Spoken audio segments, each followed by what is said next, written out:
আজকে জাতীয় নির্বাচন কমিশন গোটা ফুল বেঞ্চ এসেছিল। ওনারা বললেন আমাদের প্রতিনিধিতে আমি ছাড়া কমরেড শফিক লাহিড়ী এবং আফরিন বেগম ছিল। যুবদের ইয়াং ভোটারদের একটা সমস্যা, লজিক্যাল ডিসক্রিমিনেন্সি মানে একটা সমস্যা। অ্যাডজুডিকেশনে পাঠিয়েছে বিচারাধীন হলে 60 লক্ষ, সেটা একটা সমস্যা। ভোট সাধারণত করার জন্য এটা রুটিন বৈঠক করেন এরকম বলেছেন প্রশাসনের সঙ্গে এবং বিভিন্ন রাজনৈতিক দল, যারা জাতীয় রাজনৈতিক দল যেমন সিপিআইএম এবং যারা তোমার কি রিজিনাল পার্টি। আমরা বললাম আজকে দাঁড়িয়ে কেন ওয়েস্টিনে একেবারে ফোর্টেস্ট করা হলো, পুরো কেল্লা, তোমরা নিজেরা বুঝতে পারছো সাংবাদিকরা। তাহলে নির্বাচন কমিশন আজকে এই অবস্থা কেন ক্রিয়েট করলো যে নির্বাচন অবাধ, সুষ্ঠু এবং নিরপেক্ষ করার দায়িত্ব জনপ্রতিনিধি আইন অনুযায়ী, সংবিধান অনুযায়ী। তারা একটা ভোটার লিস্ট করতে গিয়ে কেন মানুষকে শত্রু বানালো, কেন মানুষের বিরুদ্ধে যুদ্ধ ঘোষণা করলো?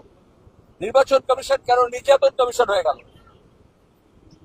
এখন তো সুষ্ঠু অবাধ ভোট যেটা হবে তার আগে তো তাকে ইলেকশন কমিশনকে নিজের প্রেস্টিজ রিডিম করতে হবে, নিজের সম্মান, সাংবিধানিক যে ব্যবস্থা সেটা পুনরুদ্ধার করতে হবে। আর আমরা বললাম ভোটার এই 60 লক্ষ ভোটারকে বাদ দিয়ে ভোটার লিস্ট হতে পারে না। সুপ্রিম কোর্টের বিচার, তারা বলেছে নামের বানান সামান্য ভুল হলে 24 সালে বলে দিচ্ছে ভোটার লিস্ট থেকে নাম যায় না। আমরা বলেছি প্রথম দিন থেকে, যখন এসআইআর ঘোষণা হয়নি তখন থেকে বলে যাচ্ছি এটা প্রয়োজন ছিল না, অপ্রয়োজনীয়, কিন্তু বিশেষ রাজনৈতিক উদ্দেশ্যে এটা করা হয়েছে। ওরা নিজেরা স্বীকার করলেন আজকে যেটা করতে গিয়ে যে প্রশাসনিক আধিকারিকদের দিয়ে করা হয়েছিল একেবারে বিএলও ARO থেকে ওপর পর্যন্ত, সেখানে কিছু শস্যের মধ্যে ভূত ছিল। আমরা বললাম কিছু না, একজন দুজনের বিরুদ্ধে ব্যবস্থা নিয়েছে, যেমন স্বীকার করছেন এত গন্ডগোল পাকানো হয়েছে কারণ প্রশাসনিক আধিকারিকরা যারা যুক্ত ছিলেন এই প্রক্রিয়ার মধ্যে তারা সবটা করেননি। তাহলে তাদের বিরুদ্ধে কি ব্যবস্থা নিচ্ছেন জানাতে হবে। তাহলে আবার ভোট তাদেরকে দিয়ে তো করানো হবে। তাহলে বুথ থেকে গণকেন্দ্র পর্যন্ত কি করে আপনি নিরপেক্ষ ভোট করাতে পারবেন? বললো সিসিটিভি থাকবে, আর সিসিটিভি কয়েক লক্ষ টাকা দিয়ে লাগিয়ে দেন, তারপর ধরে কেউ দেখে না। তাহলে কন্ট্রোল রুমে সব পলিটিক্যাল পার্টির প্রতি থাকা উচিত, ট্রান্সপারেন্ট যদি হয় যে কোথায় কি হচ্ছে। আমরা দেখেছি গণকেন্দ্রে কিরকম গন্ডগোল হয়। আমরা বলেছি যে নতুন ভোটার, এই যে আফরিন বলেছে সেটা 18 বছরের ভোটাধিকার আমরা লড়েছিলাম, অথচ হায়ার সেকেন্ডারি পাস করেছে, মাধ্যমিক পরীক্ষা দিতে গত কয়েক বছর ধরে।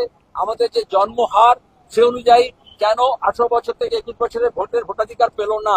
আমরাই তো প্রথম 18 বছর ভোটাধিকার করেছিলাম পশ্চিমবঙ্গে।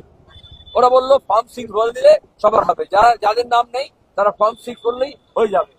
আমরা বললাম যে ওটা শুধু অনলাইনে করলে কি করে হবে, কারণ যারা গরিব, প্রান্তিক মানুষ, আদিবাসী, তপশিলি, মতুয়া, উদ্বাস্তু, সংখ্যালঘু, আর্থিকভাবে দুর্বল, তারা মানে বিএলএরা করে দেবে।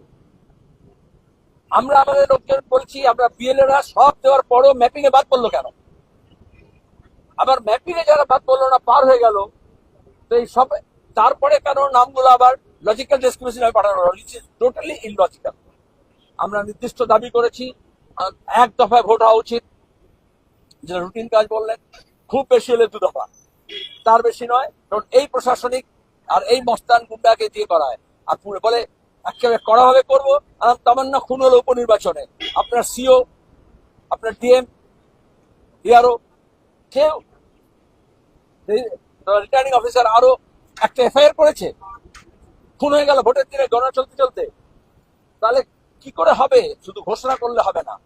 ওরা কথা দিয়েছেন এই 60 লক্ষ লোককে ফিরিয়ে এনে ভোটার লিস্টে, তারপরে ভোট হবে।